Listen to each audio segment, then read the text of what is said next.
বাবা ৩-৪ দিন বৃষ্টির পর আজকে সকালবেলা দেখি রোদ্দুর উঠেছে। আমি তো আর দেরি না করে জামাকাপড়গুলো এনে আগেই ছাদে মেলে দিলাম।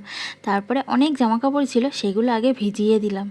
রোদ্দুর যখন বেরিয়েছে আজকে সব জামাকাপড় কেচে রৌদ্রে মেলবো। আর এদিকে দেখো দুষ্টুটাকে পড়তে বসিয়েছি, কাল থেকে এক্সাম শুরু হবে। আর রবিবার মানে তো সারাটা দিন রান্নাঘরে কেটে যায় আমার। তো সকাল থেকেই শুরু হলো। সকালে আজকে চাউমিন বানাচ্ছি, সবার আবদার চাউমিন খাবে। তো চাউমিনটা বানিয়ে নিলাম। তারপরে এই দেখো সবাইকে গরম গরম চাউমিন দিয়ে দিলাম। আর আমার বড় মশাই বলে একটু পাকা আম কাটো, আম খাবো। তো এই যে আমগুলো কেটে নিলাম। আর এই আমগুলো না ততটা মিষ্টি ছিল না, এর আগের দিন আমগুলো ভীষণ মিষ্টি ছিল। তো সকালের খাওয়া দাওয়া সেরে এই যে চলে এলাম দুপুরে রান্না বান্নায়। তো দুপুরে আজকে চিকেন রান্না করছি, আর রবিবার মানে তো চিকেন হবেই। খুব কষা মাংস খেতে ইচ্ছা করছিল, তো একটা বাটিতে তুলে নিলাম। অনেকদিন পর কষা মাংস খেলাম, বেশ ভালোই লাগছিল। রান্না বান্না সেরে নিচে এলাম, স্নান করতে যাব। দেখো ঘড়িতে কটা বাজে, 4টে বাজে। এখন আমি স্নান করতে যাব। চলো ভিডিওটা দেখে লাইক করে দাও।